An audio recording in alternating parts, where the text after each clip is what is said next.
Hello and welcome to the Worst Movie Ever Made, an experimental movie podcast designed with one thing in mind, to find the worst movie ever made. I'm your host, Chris Ackman. I'm joined by my co-hosts and fellow mad scientist, Rob Scucci and Bob Hasek.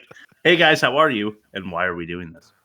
I'm doing great because watching Chairman of the Board starring Carrot Top, it's like when you went to church as a kid. I don't know if you were forced to go to church every Sunday. I was. Like Yes. the minute after mass ends is the longest possible time before you have to go to church again.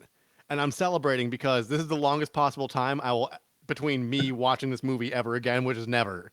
Mm-hmm. How are you, Bob? Are you describing the movie this week? He sure is. I'm doing okay. I have my first sick day of the school year coming up tomorrow. We're trading in our car to buy another car, and we're and I haven't taken a day off school yet this year. So I'm good because I'm going to miss a day of school, but I'm bad because I'm going to take on another car.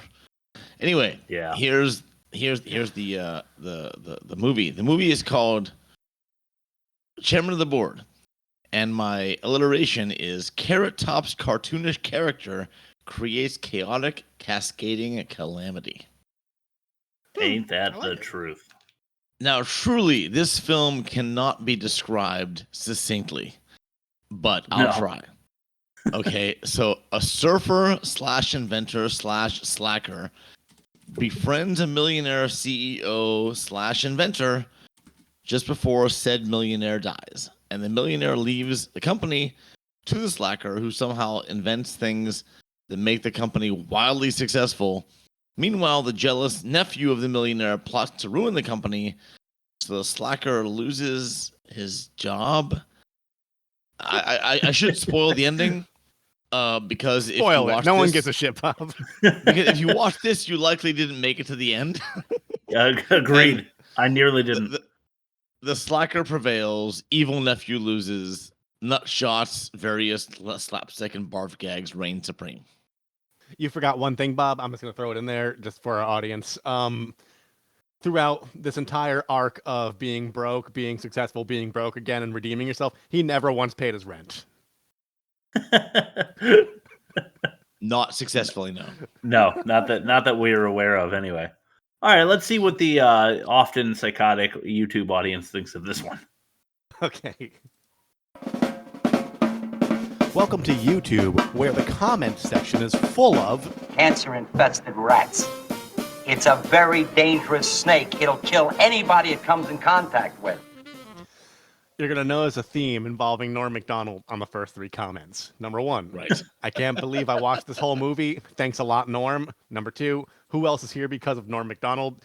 And number three explains those two first comments. You know what's funny? I'm only watching this because of the Conan interview with Courtney Thorne-Smith, where Norm Macdonald roasts her for leaving Melrose Place in order to do this movie. Conan asks her if Carrot Top uses his props in this movie, and she says no props. But like, this movie is 80% props.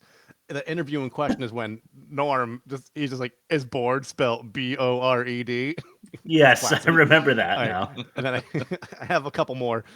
Chairman of the Board is definitely one of the movies I've ever seen.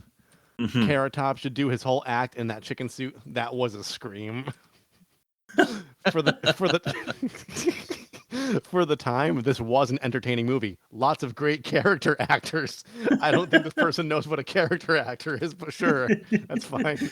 And the last one, actually that's the same. That's the Norm Macdonald one again. So yeah, that's it. Psychotic.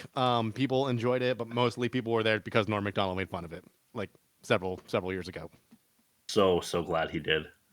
Yeah, Very rather deserving, if I say so myself. Yeah. Let's start to test number one, the worst of its kind. Yep. Some bad news and some good news. I've got some good news and I've got some bad news. We got some bad news. This movie is the worst of its kind. Yeah, I'll say. Grumpy Old Men with Jack Lemmon and Walter Matthau. A 64. What? That's fair. Okay. You think it deserves a better score than that? No, it's just like, why is that in this? Oh, yeah. This is the most confusing mix, to be honest. Probably because of the slapstick element of it. I suppose. Mouse Hunt with Nathan Lane. Okay. A 44. All right. 48 Hours with Eddie Murphy and Nick Nolte. Okay. A 92? I've So it heard had good to get things a about high- that. People love that movie. Yeah. Mrs. Doubtfire, Pierce Brosnan and Robin Williams, a 70. I love that movie. I'm sure Bob does not, but I love it. It has a lot of problems, but I enjoy it. I remember it fondly, and I enjoyed it. I'm with Rob. It has a lot of problems, but it's okay. Oh man, I love it.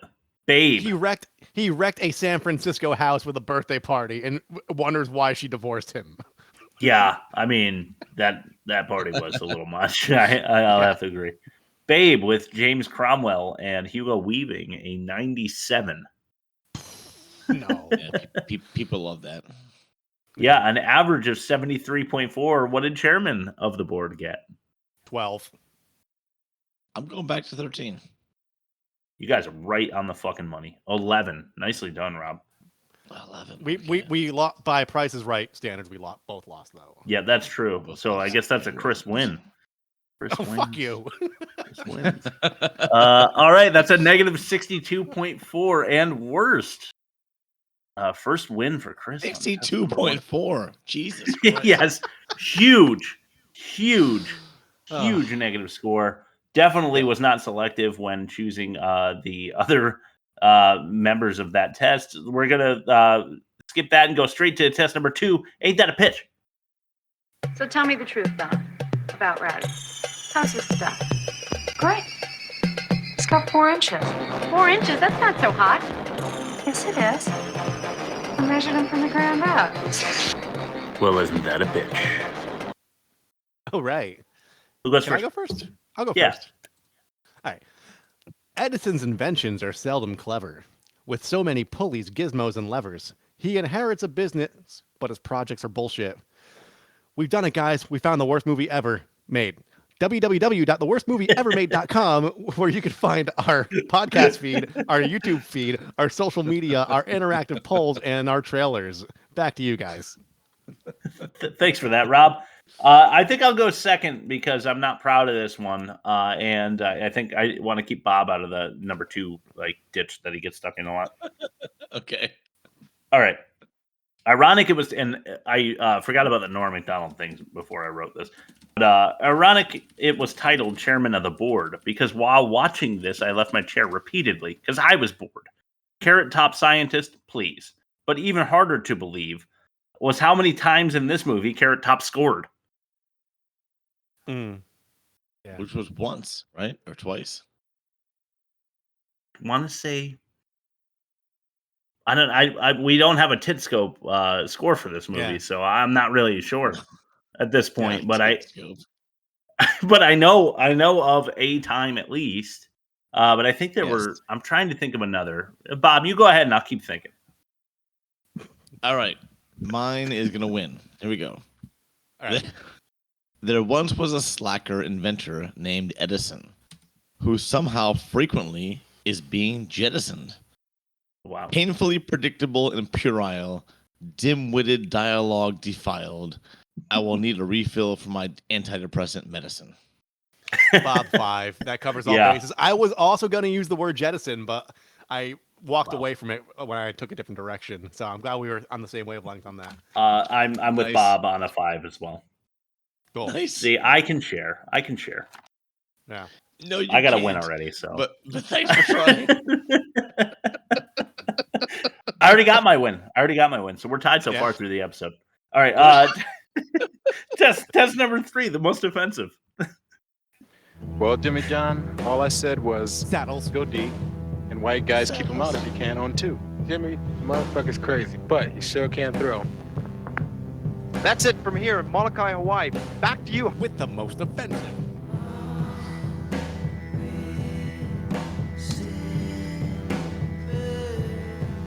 Hooray. I feel like we've unleashed the alliteration Kraken. Bob. Yes, we have. Like he's just gonna destroy every one of these now. I'm gonna have to come back at you. All right, so I've got a little bit of my own in the most offensive. This is our 5-1 countdown. We don't do the sound effects. We keep those for a little later, just for fun. So I'll start with number 5. Shower curtain crashing on Carrot Top cleaning his carrot.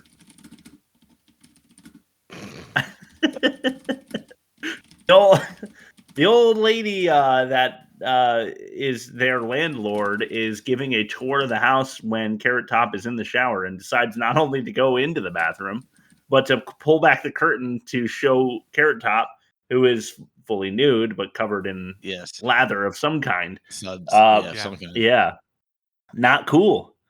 Number 4, and this is the one that I can think of when they do it. But Carrot Top condom career comes careening down when female father finds a French tickler. Can you repeat that, please? Yes. Carrot Top condom career comes careening down when female's father finds a French tickler. Thank you. Thank you for that. You're welcome. What I'm referring to is Carrot Top is looking for jobs and takes a job in like a condom factory or something. And the boss of the condom shop comes into the office to find that his daughter is behind his desk getting French tickled. I guess that's the condom brand or whatever by Carrot Top.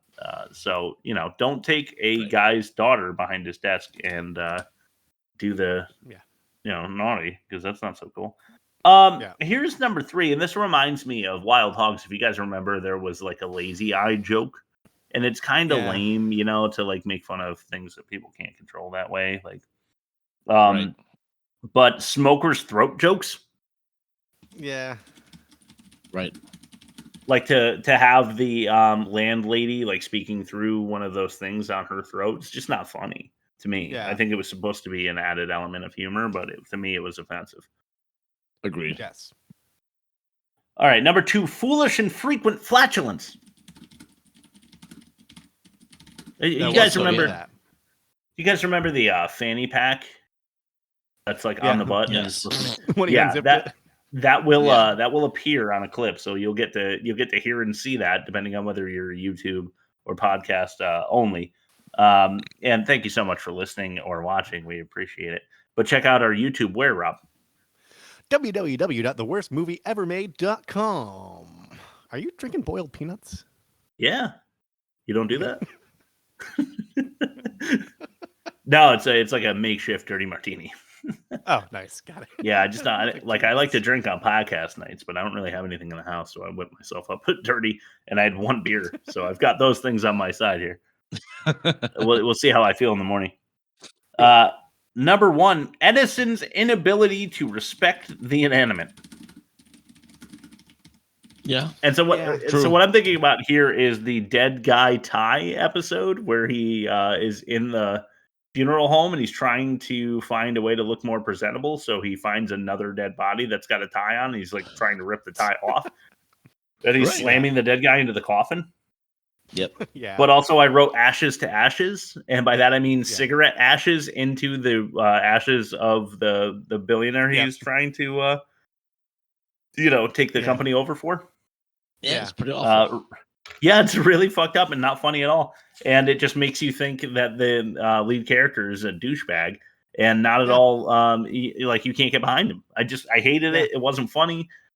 We've got more clips from the funeral home coming up. But for now, why don't we throw it to Rob's ad read? Oh, yes, of course. Rob can sell you anything from Kinky sex to the midgets in the woods. In Rob's ad read. Today's episode of The Worst Movie Ever Made is brought to you by Carrot Top's Creatine Explosion Pre-Workout Supplement for fucking weirdos. Prop comedy wasn't enough for you, you stupid moronic day-walking fuck.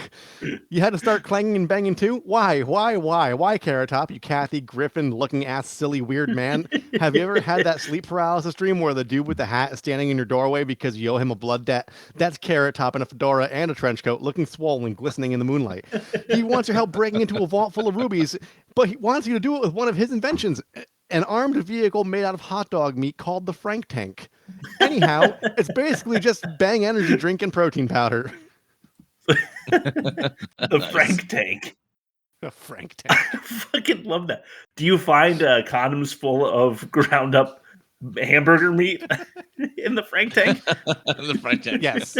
On the dash? That's actually, that narrative was told from the perspective of a multiverse Carrot Top. Okay, I love it. The Hat Man version. Yeah, Makes sense. I think they're coming out with a Funko Pop next month for that. Yes. Cool. Nice. All right, let's throw it to test number 4, the worst dialogue. Where the hell did that snake come from? Would you believe up through the toilet? Just when you thought it was safe to take a pee. That's really bad dialogue. All right, let's go with number 5. These are all just so unbelievably bad. This is Glow Gunk.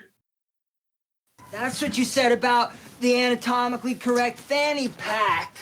Look at that, man. That's nasty. Well, it's not as perfect for nude beaches. Oh, and let's not forget the glow gunk for night surfing. Oh, yeah, that cost us about, what, 2 months' rent? Oh, remember the night that we all dipped our, huh? And let's not forget the handy-dandy ketchup helper. Over 11 sold! And your grandmother bought 10 of them. Well, thought you guys liked them. We love them. But the rest of the world doesn't. I mean, we got boxes of get-rich-quick schemes out in the garage collecting major dust. No more Miss Sunshine for you 3. I want my money now! I'll take care of Cujo.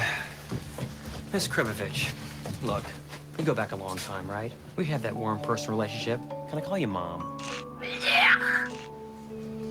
We love you. That rough crap doesn't work with me.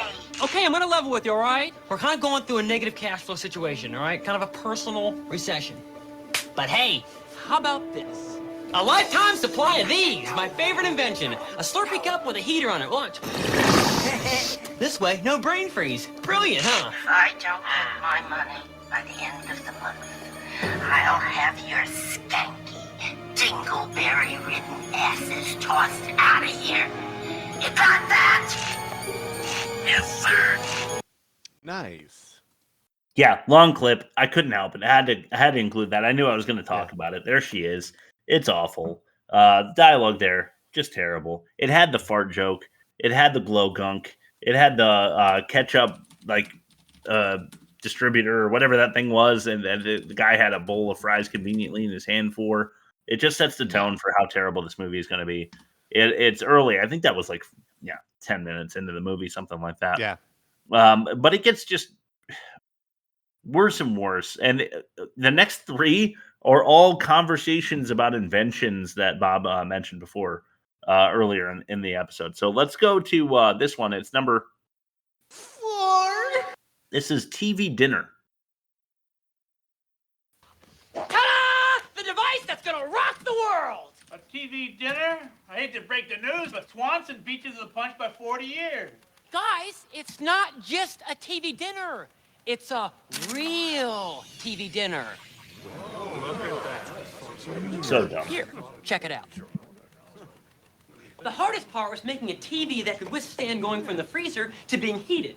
This dinner is self-heating and uses microwave technology to cook the food and run the TV for 4 hours. And here's the kicker. It only costs $2.19 more than a regular TV dinner. Ingenious. And tasty, too. Get him a bib. I say we go into immediate production. Whoa, Edison, I don't mean to burst your bubble, but there are standard procedures to follow. We have product testing and focus groups, safety regulations. We can't just march right into production. Yes. Yes. I don't know. Are they trying to actually make it sound like a realistic situation? $2.19 more for a television that you would put in your freezer, that you would put in your microwave to run it for 4 hours. It's like it's a laptop basically, but instead of keys, you have peas, mashed potatoes. Yes, it's fucking awful. It's fucking stupid. I fucking hate this fucking movie. Let's move on to number 3. The exhale. This is pork chops. What's this? Glow gunk. Bug zapper hat. Edison's not the only one around here with bright ideas. Wow. What do you call it? The POS. portable outhouse slacks. Watch. It's for those long road trips when you can't find a place to stop. And it comes with a matching CSS. What's that? Car sickness shirt. Let me demonstrate. Very impressive, Larry. No, the amount of vomit you're able to produce at the drop of a hat. Let me guess. Pork chops? Last night. I have a slow metabolism. Why is he always yelling? Why is he always yelling? He is always yelling. And there are no snakes. There are no snakes on the plane. I don't understand why he's always yelling. Portable outhouse slacks. That is, so they just wanted it to be POS for piece of shit, right? Like that's the joke. So they had to find a way to like make the tubing that he's got in his pants. So you're gonna sit down on your drive and like pull levers so that the portable outhouse slacks can get rid of your piss and shit while you're driving. Yeah. Okay. Yeah. And then the matching CSS, though. I don't know what was it, the car sickness satchel or something like that. Yeah. And it like comes out of your pocket. Yeah. Whatever. So you're gonna wear that shirt and pants every time you go for a long You know what's drive. funny? I don't know if you guys watched Shark Tank. Somebody actually tried pitching that for sick kids. It was like a bib for I did see car that. seats. Dude got annihilated. Yeah, because he poured like a can of cream corn down a funnel to demonstrate it. Oh god. And the corn just went fucking everywhere. I think that the dude comes back and actually sells like something to the sharks and does like really well. But yeah, he does. With a second invention. I love Shark Tank. I don't know why. It's a great show. I'm sure it's like super scripted, but it doesn't seem like it. Yeah. Anyway, number 2. Okay, you guys ready for another invention? Mm-hmm. Yes. Here it is, the bullshirt. Somebody get me a cheeseburger, quick. Voila! My latest prototype. A shirt? I have a feeling it's not just a shirt. Right you are, Natalie. It's a biothermal, electroneurosensitive mendacity meter. Can someone translate for us? It's a lie detector shirt, or as we'd like to say, the bullshirt. With Larry's ingenuity and, of course, my flair for fashion, it's guaranteed to be a surefire winner. Go ahead, gang. Ask Larry a few questions. Larry, have you ever stolen office supplies from the company? No. Hard to believe, but he's telling the truth. Do those reach out and touch someone commercials make you cry? I have a question. No.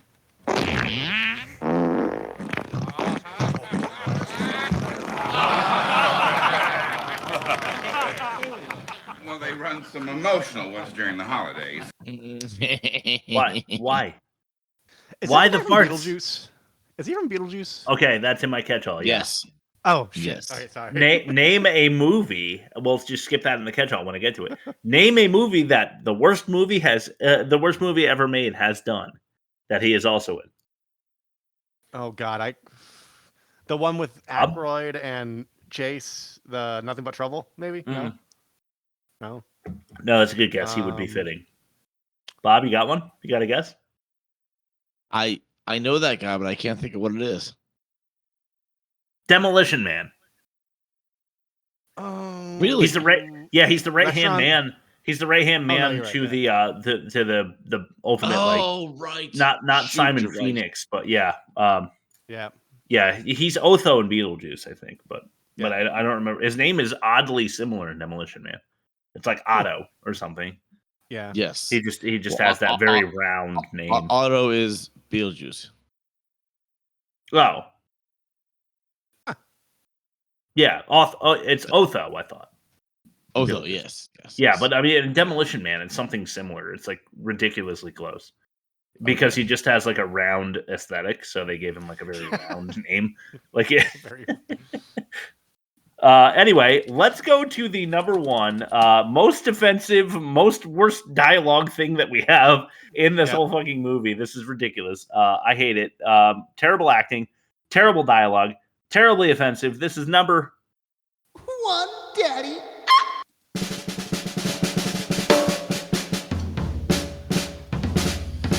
You know what? Fuck it. This is courting.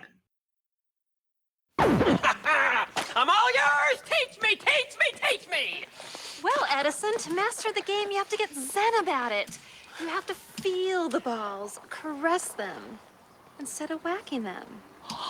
And think of your racket as an extension of yourself. Another muscle. Strong, hard, forceful. A tool to penetrate your opponent's court. Now let's play.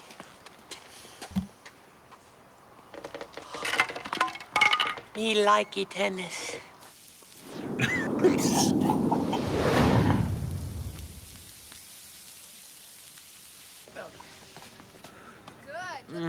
You wore me out. I hope you'll let me give you another lesson again soon. Where do I sign up? You're not a member? Of course I'm a member. Huh? Why else would I dress like this? Me and my buddy Bradford.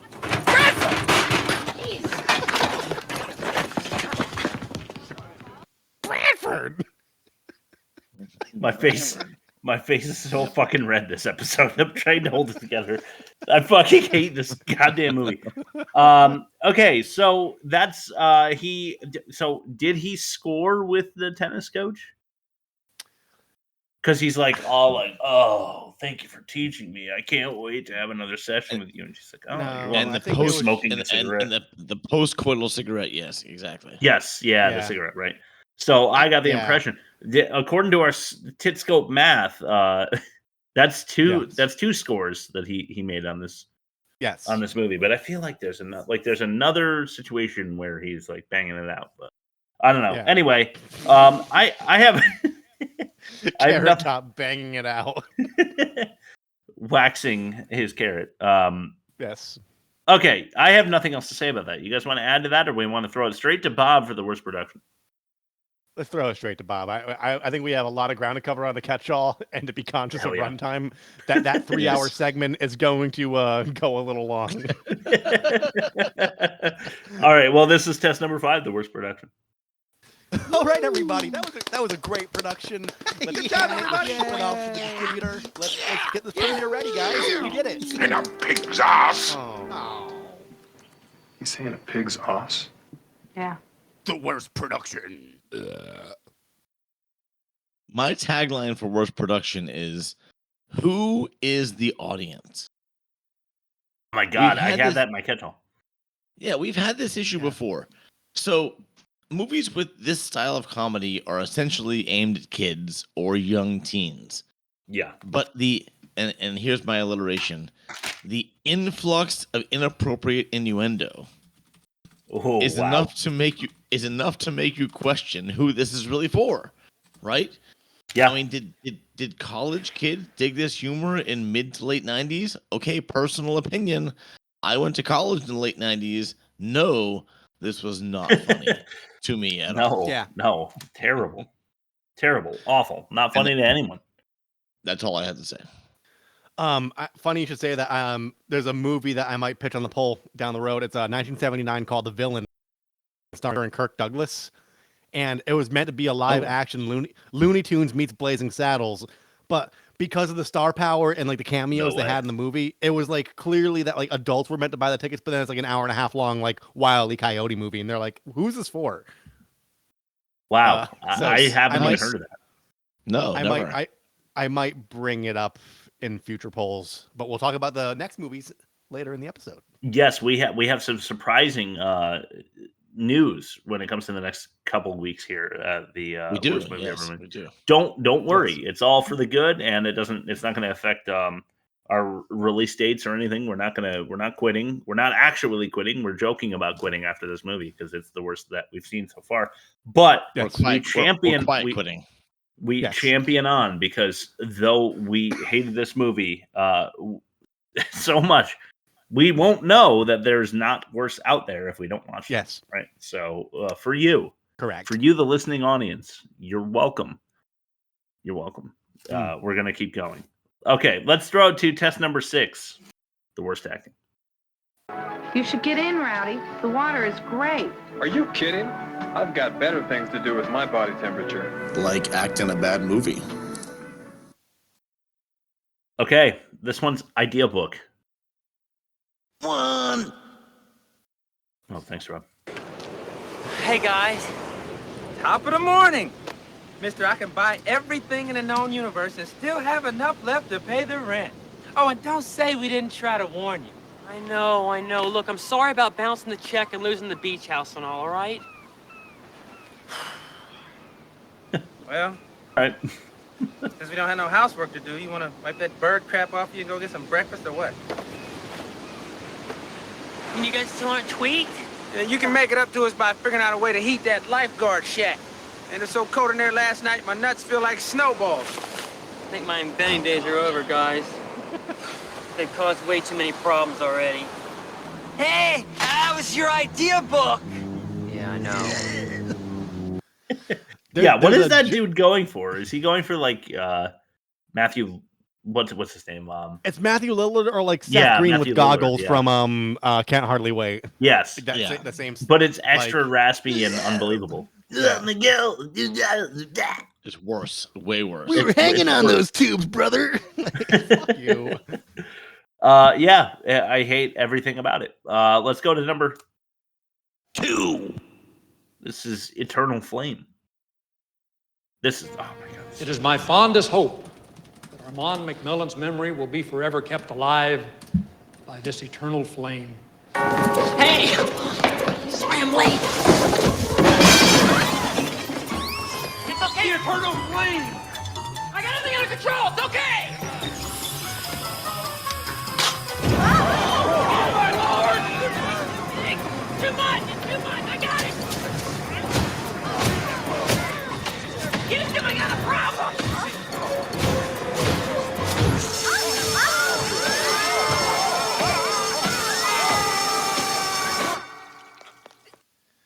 Okay, so if you watch that YouTube clip on our YouTube channel, which you can get to by going to our website, which is theworstmovieevermade.com, you will see Carrot Top charge into the funeral home, knock over some flowers that turn off the eternal flame that the funeral presider, I don't know what you call that guy. It's not there. It's just not coming to me. It's the MC, the funeral MC. Yeah, the like disc jockey of death. It's really the deceased like belongings, though, right?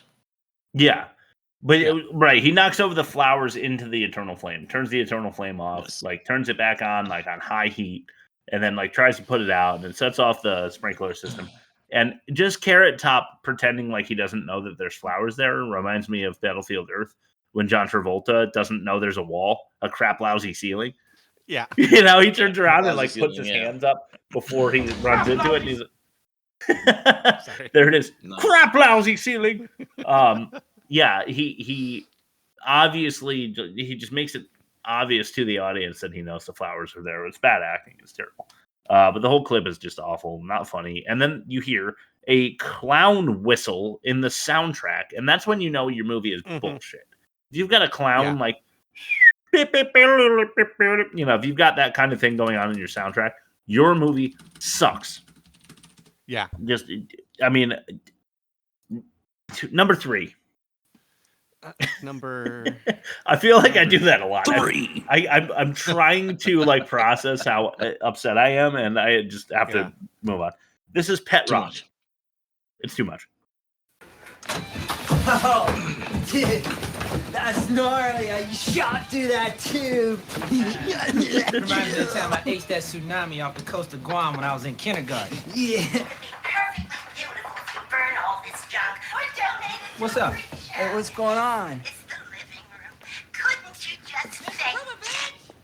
What is going on? You're being evicted, that's what, turd breath. Evicted? Why? Why? Because you scum-sucking, saltwater-clogged, lard-ass, deadbeat, slackaholic freeloaders can't afford this place. You can't even afford clothes. Nice duck. Cover yourself, man. On 3. 3. Thank you. You morons owe me 3 months back rent. Wait!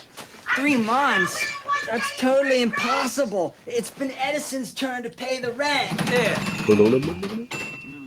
Tell me you did not spend the rent money on another one of your gadgets. Guys, I'm sorry, but guys, look, I'm telling you, this is the surefire winner. It's the pet rock for the 90s. The pet rock in the 90s. And right from there, as the throat joke lady walks out with the possible tenant. Throat joke lady.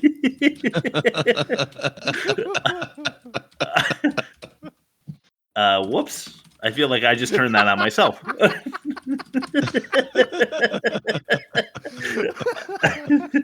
That's in the write-up. Awesome. Well, anyway, she storms out with the possible tenants, right? And then they go right into the spiel that we had before in Glow Gunk, where they did like the butt fanny pack joke and stuff. Yeah, They just storm out. It's almost like, in theater when the transition from scene to scene feels really awkward because the conversation ends and then the people storm off and they're about to switch sets or something like that, and it's just not there's not a smooth flow. That's what that scene feels like. It's almost like I forgot why they even I forgot that they were even there just 30 seconds ago, so I had to rewind and be like, wait, what happened? Like, why did they leave? I didn't understand it, but that's just bad movie for you. Yes. Okay, let's go to the last clip of the night, and this is number 4 yard. This is Contest. I don't know how you get away with this stuff. Simple. Hank, the security guard over there, is my bud. I revived his social life after he went bald. I call it chia hair. Do you mean he actually gets dates looking like that? Oh, yeah. When his head's in season, women go nuts. No. Hey, Edison. Who's your friend? This is Natalie. Hi. Hi, Natalie. You enjoying the view of the Great Plains? Yes, thank you. How's the hair working out for you? Does that answer your question? Oh, God. Miss. Right? My God, you're the man. I'm so down. No. Oh, please don't worry about it. I had 3 brothers. We'd have burping contests for hours. You had burping contest. Yes. Get out. Please, no more. Yes. I want to see this. No. We're dressed like the village people. Come on, you can't be embarrassed. Come on. I dare you. I double dare you. Come on. Oh man, I can't believe I'm doing this. Now, I might be a little rusty. It's okay.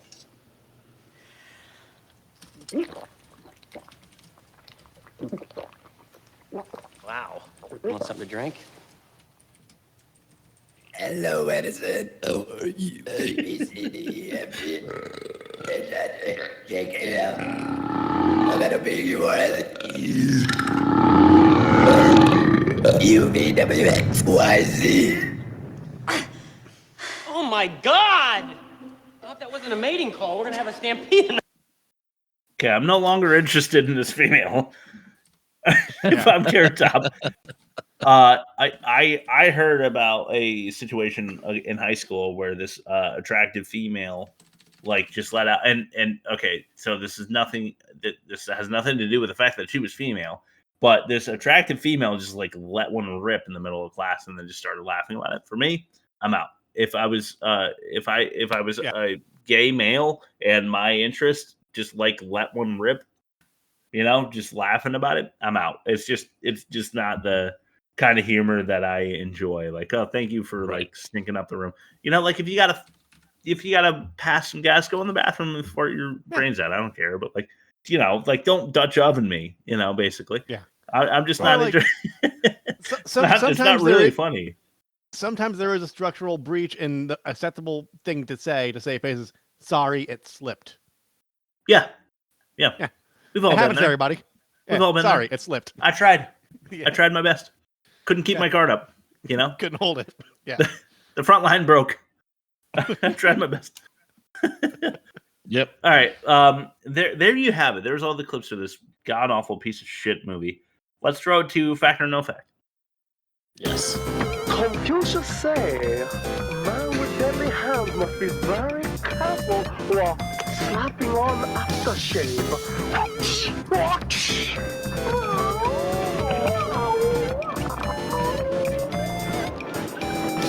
Fact or no fact? Okay. This will be so great.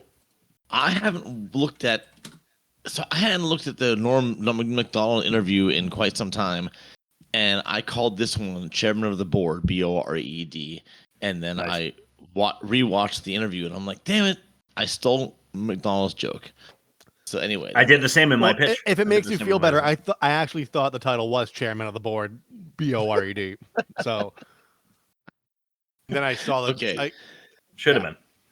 So the game is I'm going to read 5 things, and 4 of them are real, and 1 of them is a lie, and you guys got to find the lie. And traditionally, it's like a 50-50 shot. Here we go.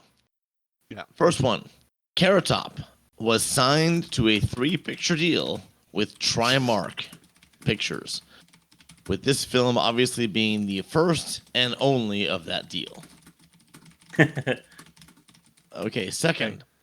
The kissing scene between Edison and Natalie was added to the script at the request of Carrot Top. Yeah. Okay, third one. The film was conceived by the writing partners on Sunset Boulevard, looked up and saw a billboard that said Chairman of the, and had a surfboard.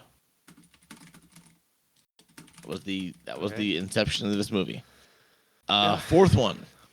During the museum scene, Edison calls Natalie Courtney, which is her real name, and they didn't even bother to reshoot it or fix it in post. Wow. And lastly, Carrot Top's tendency to improvise and go off script resulted in longer than planned shooting schedules, causing frustration among the cast and crew. Huh. Okay. I believe, because, all right, they wouldn't have greenlit a Carrot Top starring movie if he wasn't like moving units or pulling figures. I don't know how successful he was in stand-up, but I know he was quite popular. He was for a while. I could see him getting the deal, and then I know the budgets to this movie, which I'll bring up in the catch-all. I could see why they just broke the what. Wasn't his comedy based on props? He's a prop comic, yeah. Is he like the only modern prop comic though? Like I know about Jeff Dunham, but he's like puppets. Gallagher, yeah, but is that modern? I don't even know. He's the only modern famous prop comic. There's tons of prop comics out there. Yeah, but he does go into the whole like Mitch Hedberg / Stephen Wright. Like it's all non sequiturs based. He's just not good at it. He just also has props. Yes, because prop comedy's not funny. No, it's not. Except for in Family Guy when Carrot Top played himself and he had a hacksaw with glasses on it and it was a seesaw and Peter fucking loses it. It's a great clip. Okay. So I could see he was like in his sphere he was relatively successful. He got the picture deal and then this flopped famously. So I could see that being true. Yeah. The kissing scene, I could also see him writing it in just the way Tarantino did with the foot stuff. I could see this film being conceived by some aspiring writer seeing a surfboard on a sign. I could see him slipping and calling Natalie Courtney, which is her real name. And I could also, I think 5 might be the lie. His tendency to improvise resulted in longer than planned shooting schedules. Because if you know anything about prop comedy, which like we all vaguely do after watching this, I would say like it's set up punchline. It doesn't work outside of the construct of the setup and the punchline. So I would venture to say that he wasn't improvising. I think he was true to form and just like showed up and executed what was written. Maybe he helped punch the script up, but I don't think he improvised. I don't think he's an improv guy. I think he's a pen and paper comedian, for a lack of a better term. I think everything's pretty much planned out for him, especially with his act, if you've ever seen his act. So I'm going to say number 5 is The Lie. Okay. Where am I going with this one? They didn't bother to cut it out in the museum thing that happened there, Bob?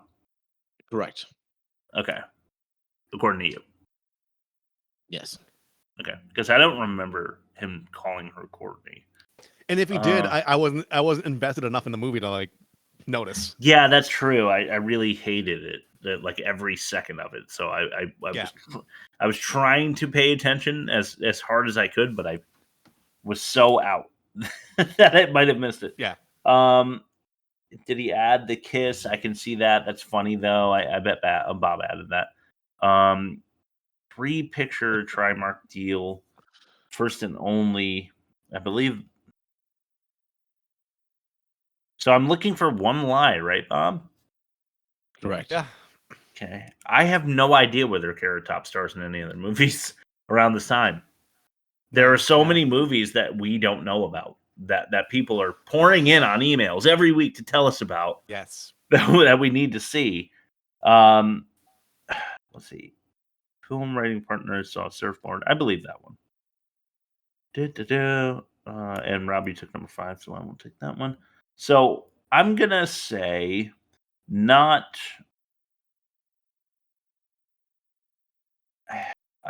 I believe that he added the kiss because he felt like he had the sway.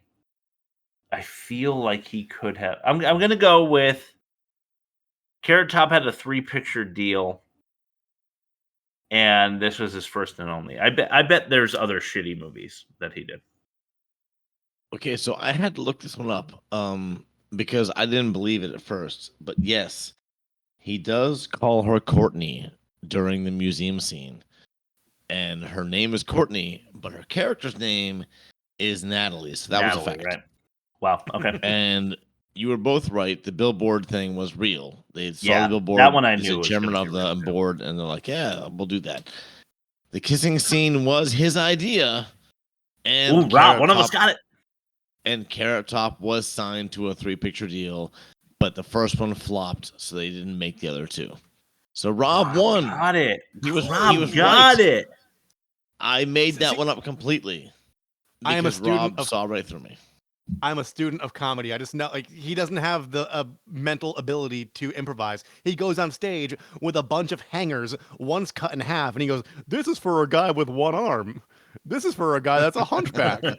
And then, like, that's his bit. That's his entire act. It's like, here's 10 different wire hangers that are, like, taped together, and here's a different punchline for each hanger. He cannot improvise. I believe that and know that now to be true. Now you know. Nice, Rob. So all of us got to win this episode. Fantastic. Yeah. Let's throw it to the catch-all before Bob calls me out. All of us? What? If brains were birch, you'd have a clean case. Yeah! Welcome to the catch-all.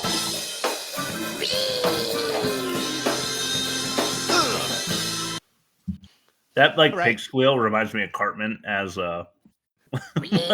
yeah, when they're trying to he greases himself up so they can't catch him. Yeah, with the vaccine. Yeah. Yeah.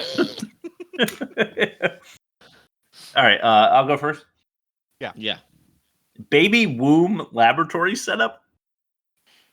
Yes. That would have come out with the afterbirth. Yeah. How do you get vials in there? Was the mom just shoving them up there for him per his request, like telepathically? Yeah. Was he sending messages up the umbilical cord? Like, I need some lab equipment. How the fuck did he get all that stuff? Yeah.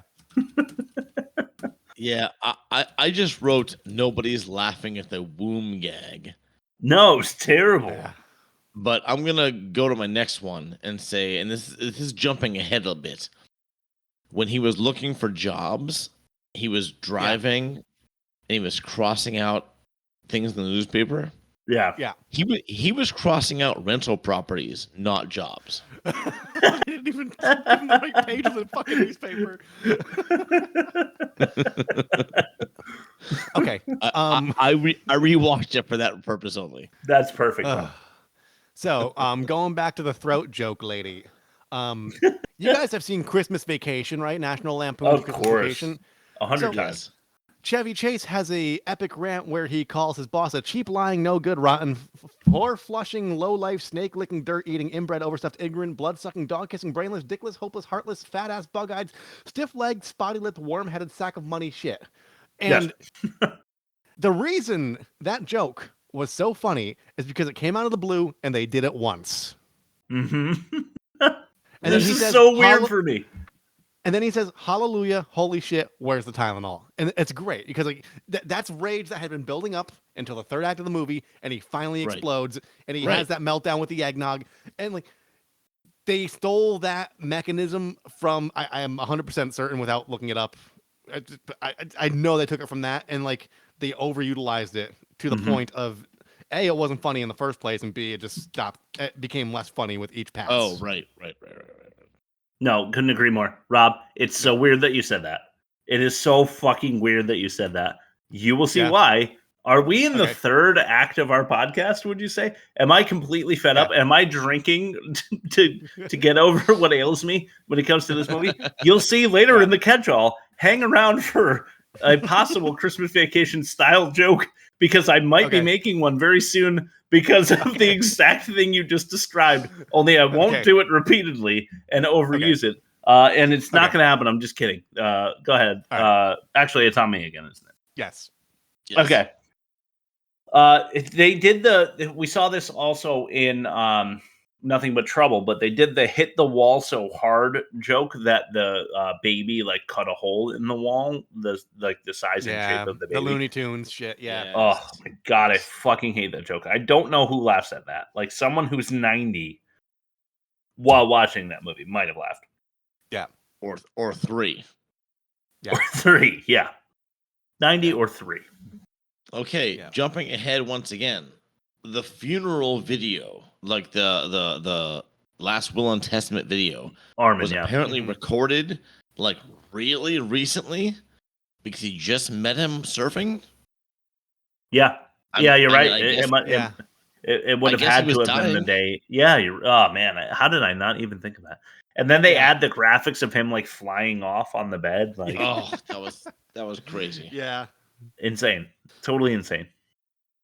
Speaking of the funeral scene, and an add-on to that as well, there are 2 jokes that are exactly the same joke that were in Basketball, which is a far superior movie, according to everybody but Bob. So the funeral, when Reamer comes into the Denslow's funeral late and he breaks a flower display, and then they have the will reading on the videotape that embarrasses Coop. I thought about baseball in that scene too. When Carrot Top's like, "Sorry for losing the beach house," and that's like almost exactly the same as when Squeak was like, where they're like, "Squeak, I can't believe they fired you for not shutting off our gas for 16 weeks," and he's like, "I think it was losing the truck that upset them the most." So they both came out the same year. This movie actually came out before Basketball, but I guarantee it's probably just parallel thought. They probably had the same production schedule and weren't like intertwined. But I couldn't help but notice the parallels. The joke that I make the most in reference to that movie is, "You guys make fun of me 13 or 14 more times, and I'm out of here." I fucking love that joke when Squeak said it. Yeah. It's so like, obviously he's never gonna leave. Yeah.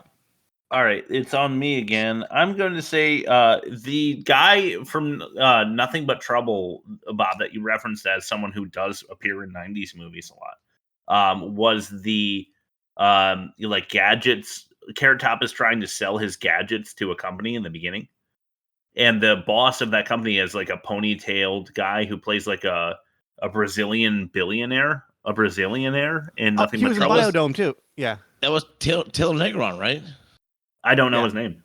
I think it was him. He was in Biodome too. He hurt his bladder rollerblading. He's not a good actor, and he's rough to look at. Something. He's like rough to look at. Like I wouldn't want to be in the same room. Like I just wouldn't want to be in the same room as that person because I feel like they're gonna like start like listening to like 80s glam metal and like howling at the moon or something when I'm around them, and I just like don't want to get involved in that. So anyway, that guy. Yes, that's a good one. So this one's gonna ruin a lot of yours because it's a catch-all. Okay. Too much ridiculous nonsense to enumerate. Yeah, that's for sure. There was just too much fucking crazy, weird, silly shit that just did not need to exist. Including like throwaway lines. That so like were snuck in, but like if you heard them, you didn't laugh because you hear it and it's supposed to be like disguised humor that like if you're in the know, like you heard it. If you're like a movie watcher, if you're into like Yeah, I good guess. scripts and stuff, you're supposed to catch in on it. But like it's just awful. Yeah. Anyway, Rob, Do you guys want to take a guess at how much this movie made and how much it earned? sure. So how much did it cost and how much did it earn? Yeah, how much it cost and how much it earned. Okay, I'm gonna say it cost. idea. I'm gonna say it cost like $9 million to make, and it made 250,000.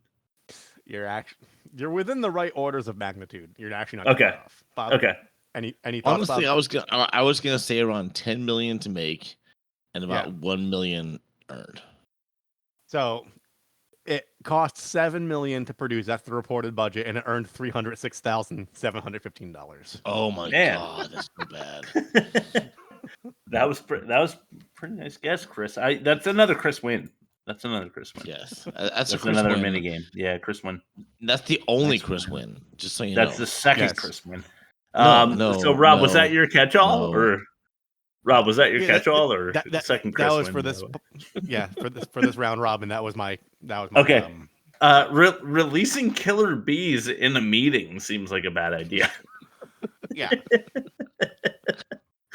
He's got the zapper hat, but this is another. I only wanted to mention it because like obviously it's like it's self-parodying moment where like he's oblivious and like just a crazy idiot.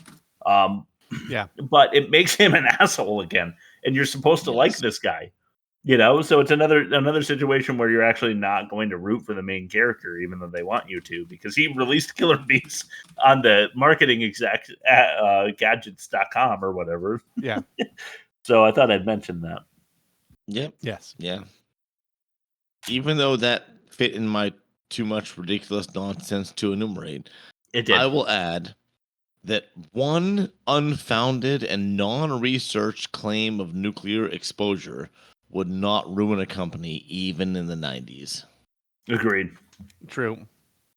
Yeah. Just Agreed. one claim saying, yeah, that gave me nuclear exposure.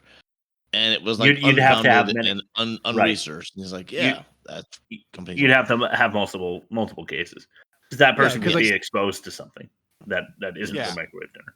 Because there'd be a bunch of people that like have it and love that product, and they're just like, yeah, it didn't happen to me. Yeah, right. Yeah. Exactly. Although it probably would if you're microwaving a television and then eating from it. True. Circling back to the landlord, she's like yelling at them, justifiably so, for not paying rent for 90 days. Yeah. But like the joke where she says, "You guys can't even afford clothes." It's like he was naked in the shower. And that's your fucking smoking gun. He's not wearing clothes in the moment because you barged in on him while showering. That means you can't afford clothes. Right. Yeah. That pissed me off. Like I had to pause and then jerk off and then come back with post-nut clarity to continue this movie, which is saying I totally a lot. understand. This happened 5 minutes in. Cleaning your carrot.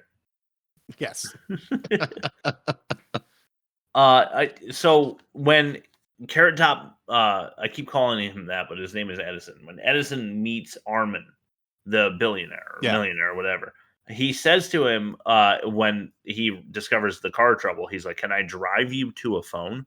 And that to me just sounded crazy. Now, "Can I drive you to a phone?" is so dated and weird that it just stuck out to me. Not because I'm a youngin', I'm 35. I'm halfway through life probably with the way I treat myself. So it just sounded super crazy. Even in the 90s, like my dad traveled a lot. Like he'd put 100,000 miles on a car like in 2 years just for commuting. Yeah. He was like, we weren't like a wealthy family, but like, he had a car phone even then before cell phone. Yeah. He had a wired car phone in his fucking like Dodge. Yeah, right. So like this guy who's exceedingly wealthy who owns like this conglomerate, like I find it far-fetched that he doesn't have a car phone or something. Agreed. Pager. Agreed. Yeah. I grew up in that era, and I would disagree but only in a nice way. Okay. All right. My next catch-all is that the black friend had very fake dreadlocks. Okay, Yes. yeah. They looked like Play-Doh. Yeah. I think he was the best actor in the movie. The guy who played He might have Bradford is good too, Yeah. but I agree. Well, yeah, Larry Miller is a great stand-up comic. I've never That's the guy heard who his played stand-up. The guy who played Bradford, Larry Miller. Look him up. He's a good stand-up comic. Every time I see him, he's in 10 Things I Hate About You as the dad, and he's in The Nutty Professor as the piece of shit, director of what do you call that? The director of operations at the university. Yeah. Like the principal of the university, and Like the he's dean, yeah. the dean. Thank you, the dean. He's always He's a dick, solid you know? stand-up. Yes. Yeah. He's pretty good, and I thought the dude with dreadlocks was also pretty good actually acting, but otherwise everybody else sucked. But the dreads were so fake though. Yeah, so fake. they looked CGI, but they weren't. Yeah, They were right. like clay. They were clay. Clay dreads. Clay dreads. Hot out the kiln, they just plop it right on his head before they use it, just use it. I know you guys probably have this, but I want to Rob win. So, the bull shirt, something that probably has a considerable amount of wiring, a giant indicating light in the breast pocket. Yeah. How did he not know he was wearing it in the final scene when he like blew his cover that he was trying to sabotage the company? He just happened There's through no his chance. closet, There's picked no up chance. the bull shirt and put it on under his like suit jacket. That's the whole problem with the bull shirt is that no one would wear it voluntarily. Right. And they're going to know it's the bull shirt because of all the like wiring. It's a 40-pound shirt. Yeah, exactly. Right. There are so many people in the room at the funeral, like or not the funeral. Although it happens at the same time, which I don't think it service. would. Yeah, it's the will reading, right? Yeah. They're reading the will or playing the video so that everyone knows who is inheriting what. And there's the maid and the butler, and then Bradford and Edison, and then like 7 other people. But the other 7 people don't inherit anything. Yeah, and they're all there. Right. What for? Yeah. What? Who told them to be there? They would have reviewed the will and testament, right? So they would have known. Like they're just like, hey, maybe come in and like get your hopes up, and then leave with your hopes dashed against the rocks. It's just not a realistic situation. They were waiting for their Yeah. Go ahead. I was saying unless there was more after we saw. Yeah, they were waiting for their commemorative flies decorative away. play. Their commemorative decorative play of the Pope at Dodger Stadium with a seal of authenticity sign in the mold. Yeah, he flies away though. Like there might have been something in the You're written right. will. Yeah. You're right. He does fly away. You're right. Right. Yeah. I only have one more thing on catch-all. I have that's many. 0 hour trope. I have it too. I'll cross mine out. Rob? Okay, this is my last one too. But if it were any other movie with any other script, with any other actors, with any other director, with any other producer, it had pretty good pacing. Yeah, fair enough. Giving the movie too much credit. Bingo card. Way too much. Yeah, I'm just saying. Unlike something we're going to talk about in a little bit, it had a good runtime. It wasn't 2 hours and 50 minutes. You know, right? Foreshadowing. Yeah. All right. Well, since you guys are out, I'll just lightning round through the rest of mine. Old guy from Christmas with the Cranks and Raising Arizona. Old guy from Dennis the Menace. I don't know what else he's in, but same old guy. And then old guys can't play Twisters. Or Twister, the board game, which they play together. Old guys aren't playing that. Rob, here it is. The most rudimentary base level, low effort, unsophisticated, patternless, penny plain, homespun, bare bones, no frills, basic bullshit comedy I've ever seen, and I've seen Son of the Mask. There's my Christmas vacation joke. Thanks for undercutting me so heavily. Do you think they only got Carrot Top for this because they couldn't get Jamie Kennedy? Yeah, probably. He's covered in soap. Actually, Trimark Pictures signed him because they said he was going to be the next Jim Carrey. And Jesus. I guess Jim Carrey was already signed to Touchstone, or I don't know what he was signed to. But he was signed to something with the Ace Ventura Cable Guy shit. And they said, we need Carrot Top to be our next Ace Ventura. And he fucking didn't do it. I wonder if didn't. If there's a way to look up the economics of like how much was he making on the club circuit? Because like this movie got greenlit because he was perceivably a cash cow. Yeah, he was a popular comedian. Yeah. He was a popular comedian. So they went with it. They thought his aesthetic was different and interesting, and that maybe there was lightning in a jar there, but like what there was just a fart in a jar. And they let it go with a like butt fanny pack, and nobody liked it.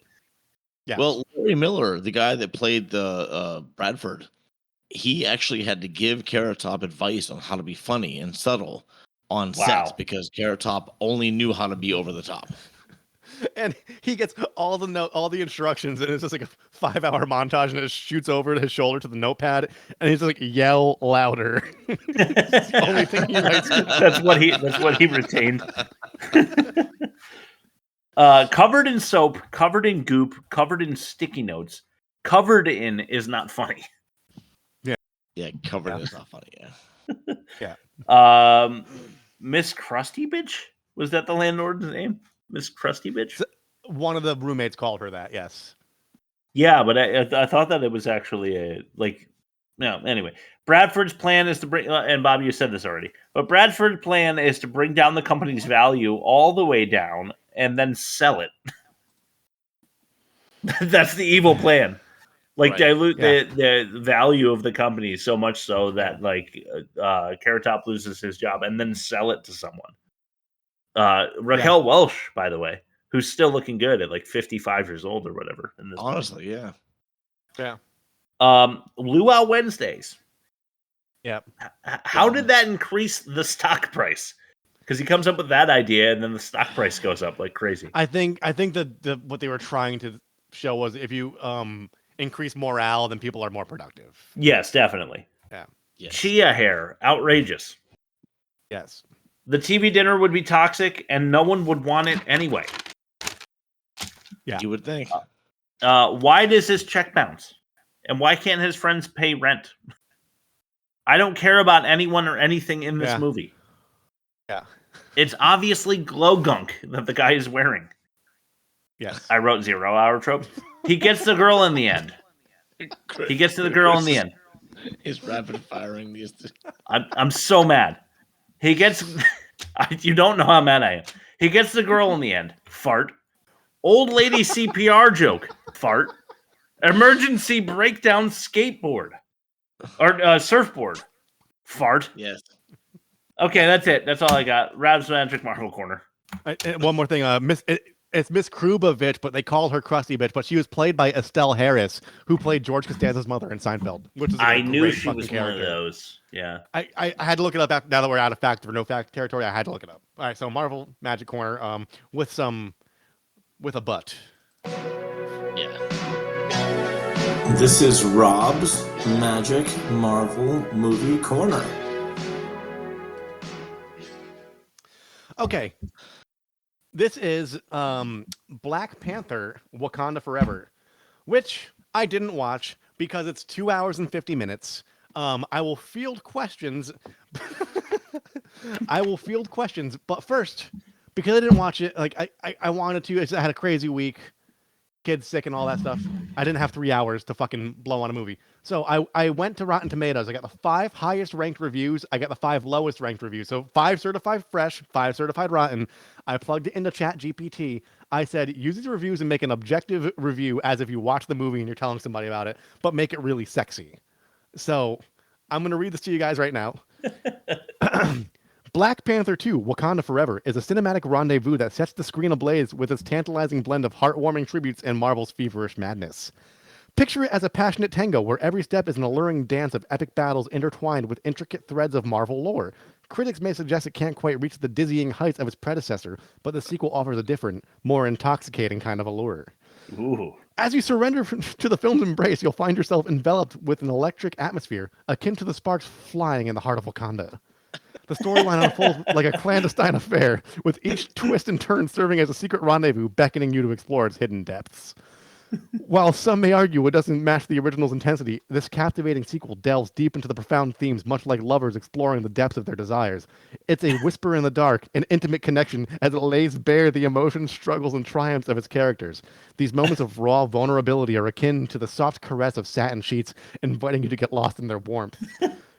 The Black Panther's legacy and the Marvel Cinematic Universe's intricate mechanics become the objects of desire in the cinematic escapade. Every nuance, every detail is an exploration of sensuality, much like tracing a lover's curves in the moonlight. It's a journey that demands your undivided attention as you navigate the captivating labyrinth of storytelling and symbolism. In the end, Black Panther 2, Wakanda Forever, is a beguiling lover, one that leaves you with a smoldering desire for more. It may not be a perfect match to its predecessor, but its unique brand of enchantment is sure to ignite a passionate fire within your cinematic soul, leaving you craving the next mesmerizing chapter of this electrifying dalliance. That I'm turned on. Yeah, I'm totally turned on.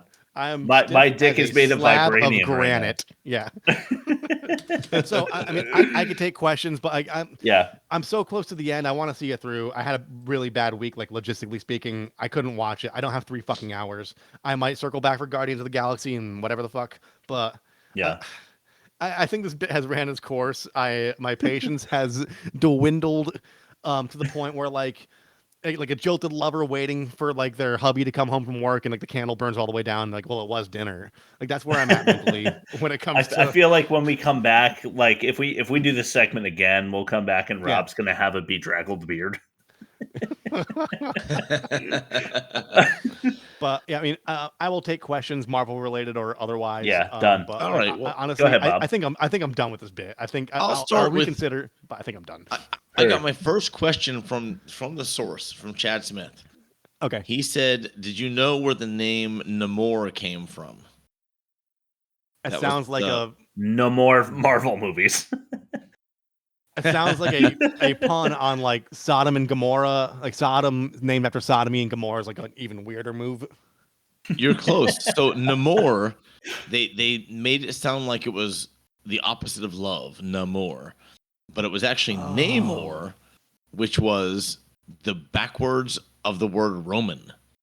It came from Roman backwards, which was the very first Marvel character ever, and they slotted it into this movie. I'm so tired of the fucking Easter eggs. Yeah. Cool. Yeah, seriously. That's awesome. Chris, well, okay, you have to answer this, honestly. Sure. How touching was Chadwick Boseman's death in this movie? Was it tasteful? It was an alluring rendezvous of intricate silk in a lover's embrace. God damn. R.I.P. Chadwick. I'm sorry. I thought Rob was going to watch this. I tried. I had it queued up and everything, but I saw the runtime and I was like, fuck this. Yeah, I don't blame you. Okay, go ahead. Fuck. Okay. Speaking of death. Speaking of death. Dorothy Steele's last role before her death at 95 years old. At 2021, before this movie even came out. Mm-hmm. Can you guess? So she played one of the elders in the movie. Yeah. Can you guess what age she started acting? She died at 95 when this movie came out. Like, I don't know. A lot of those old timers, they started acting when they were like 15, 16 at whatever academy or whatever. So like, I don't know, like late teens, mid teens. 88. Holy shit. Wow. Started acting at 88 when she, like somebody just like pulled her off the street like you look like the perfect old lady. I don't know. I found this and I'm like, this has to go in. So there it is. This sounds like somebody that like crazy. They were like in their twilight years, they were in retirement. They're like, well, all my friends are dead. I want to do something. I'll just go to audition for fun. And then like they fucking kill it. It turns out it was innate talent they had their whole life. I think that's it. I think that's it exactly. Yeah. Yeah. Are you upset about the widespread availability of vibranium? Yes. Yes, because the widespread availability of vibranium makes a 3-hour movie full of Easter eggs that the casual Marvel viewer does not understand or care about. And it's basically just Black Iron Man. Can I say that? They have mech suits. No. I mean, I like the first Black Panther, but like 3 hours, I can't get past the runtime, dude. I fucking can't get past the runtime. Yeah, that's a long movie. Yeah, it's not Oppenheimer. It's fucking a bunch of people in spandex like throwing magnets. Like I can't. Right. All right, this one's good, man. This is so fucking good. The Black Panther comic book, yes, was came out in 1966. What other related thing happened in 1966? Bless you. Let me rephrase that. Semi-related thing. I was gonna say JFK, but that was like 63 or 64.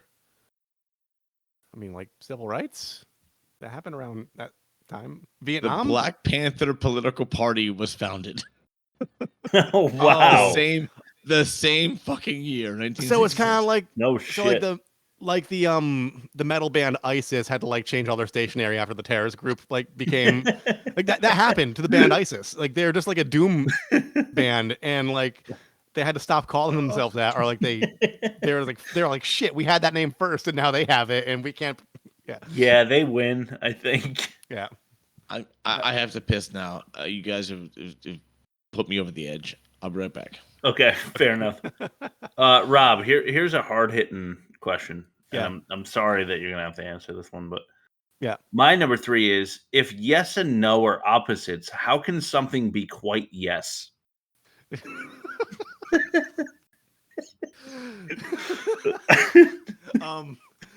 Well, it could be very yes. Like, have you read 1984? Like, do you have like good, double plus bad? Like, they pared down the English language, made it simplistic, and you qualified the word with a superlative or like an inferior version of it. So, like, if something's double plus good, it's like twice as. That's a quite yes. Good as, it's a quite yes. Yes, exactly. So basically, it's like when you say something, when you text something to someone and it's positive, but you don't know how they're going to construe what you've said, you add a smiley face emoji so they know you meant it positively. Exactly. Or if you say something extremely condescending to a colleague, you end it with LOL so they know you're just playing. Yeah, right. Yeah. Yes, of course. When you're really not just playing at all, are you? Yeah. You just had to get it off your chest. Yeah. Hey, cool. Thank you for answering that. Sure. All right, let's throw it to the bumper for bad credit names, and let's just play that bumper over and over again until Bob comes back. Sounds good. Number 1. Hey, Colleen. Got a great ass. So do you, Pilgrim. So do you, Pilgrim. So do you, Pilgrim. Bad credit names. 2. Hey, Colleen. Got a great ass. So do you, Pilgrim. So do you, Pilgrim. So do you, Pilgrim. Bad credit names. Okay. Ooh. Look at that. Okay, so 2. We're done with 2. All right. Not bad. Hey, Bob's back. All right, here's your bad credit names. Herb, and I know it's pronounced herb, but Herb Hickey. Nice. Mary Dixie Kirkpatrick. Nice. Big name. Will Lee. Not Willie. Will Lee. No, it's Willie. It's Willie. Yeah, it's definitely Willie. Yeah. Willie Lee. Yeah. Carrot Top. Sorry, just had to say it. What is his real name? It's like Scott Thompson. Yeah. Yeah, okay. Yeah, Scott Thompson, yeah. The last one I have, and this is his name, it's not his nickname, Johnny Cocktails. Okay. Johnny Cocktails. Okay, let's throw it to the offensive minigame. Sure. I care for you a great deal. Trust me, Charlotte. You practically raped me last night. That was last night, Charlotte. This is today. Is something you might hear about in the offensive minigame. All right. Imagine if every criminal can just get away with that explanation. Yes, I yesterday. robbed the bank, but that was yesterday. This is today. You ever seen that meme where it's like a lawyer like talking to the judge, like, Your Honor, in my client's defense, he was in goblin mode at the time. No, I didn't see that. That's awesome, though. All right, here you go. This is one missed call and chairman of the board. The new champion, yes. Yes, for sure. Yes, Pond legit. punishing pussies. Okay. Or carrot top cleaning carrot. Cleaning carrot. Yeah, cleaning carrot. Fuck him. Yeah, I'm not. We're not being objective on this one. I think we're just going to tank this movie. Continue. Okay. Hung husband, high and drying daughter. That is a one missed call reference. Okay. Hung husband, high and drying daughter who was abused and he hung himself. Yes. Or foolish flatulence. I think one missed call might actually win this one. Yes. One missed call. As lowbrow as the fart jokes are, like your daughter had a problem that you could have solved as her guardian, and then you just killed yourself instead because it was easier. Yeah, exactly. That's the problem. That's the problem with this one. This is crazy how I think of Rob. Is I'm thinking Rob's just gonna go full on with a Carrot Top movie, and he's like, "No, I can't even do that. I have to go with this one first." Yeah, you must. Yeah, you must. All right, bonus round: asking an audience to observe an adolescent expire via asthma attack, or articulating the inanimate. Oh, when he pulled the tie off the. Yeah. I'm gonna go with the corpse defilement. Yeah, Okay. I agree. All right. Because it's a horror movie. You're supposed to have on-screen deaths, and like in an ideal world, like that death in a better movie would have been like the catalyst for like whatever good thing that may have happened in that movie. Not good thing, but like good cinematography is what I mean. Yeah, So- for sure. No, I agree. Let's compare the movies. Sure. You can't kill the boogeyman. But you can compare the movies.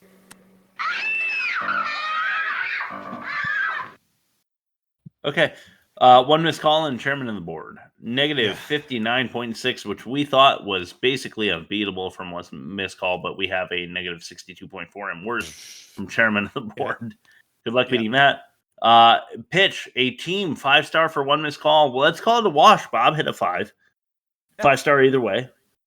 Yeah. We'll come back and one missed call will win that test if we need it for a tiebreaker, I guess, because then we're all involved. But offensive, chairman of the board actually won this one. Dialogue, we wrote flaccid for one missed call. Do we think that the chairman of the board? I think the dialogue's worse than chairman of the board, personally. Yes, there's so much bad dialogue. It's quite the opposite because it's just yelling. Quite yes, I agree. Yeah.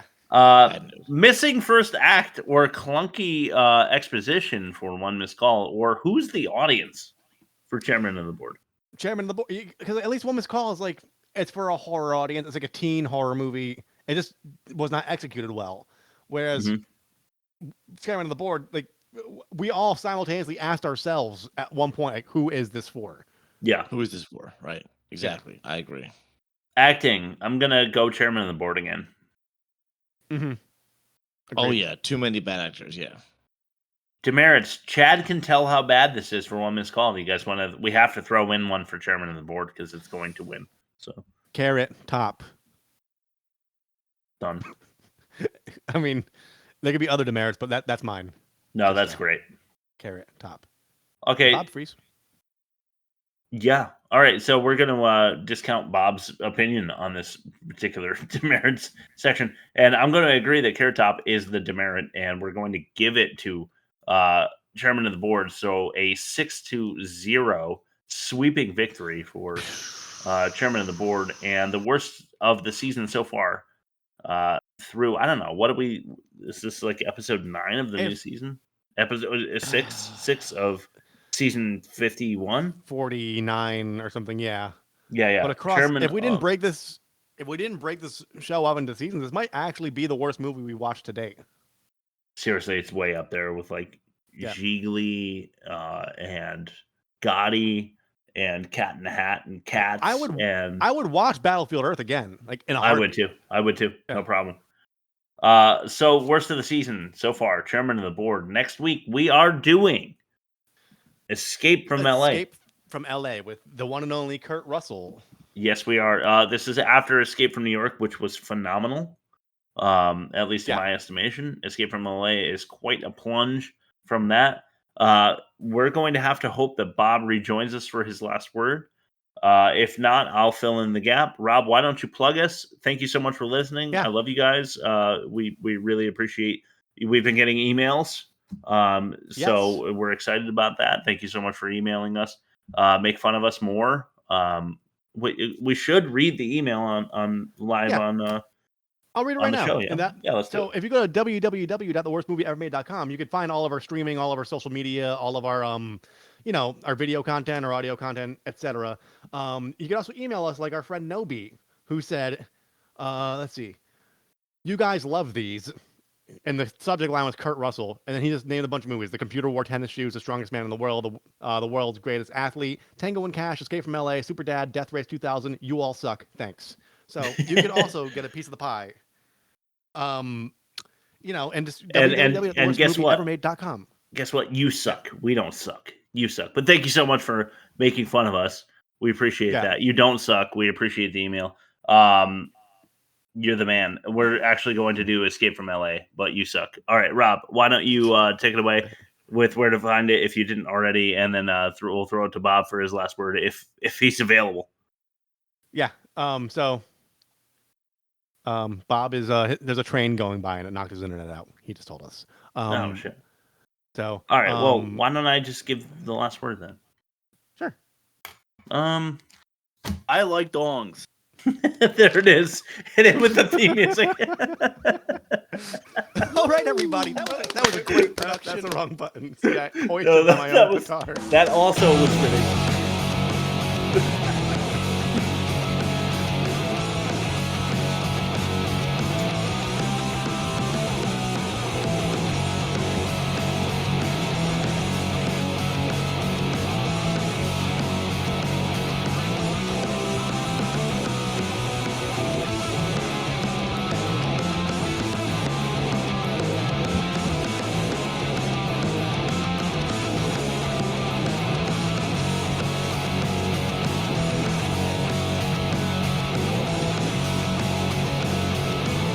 Hurry! Give your last word! Give your last word! Last word! Last word! What's your last word, Bob? Last word. I think it's jettisoned. Jettisoned. I like it. All right, guys. See you next week. Let me get Jelly School out of here. Bye, Jelly Son of a bitch! That goddamn train.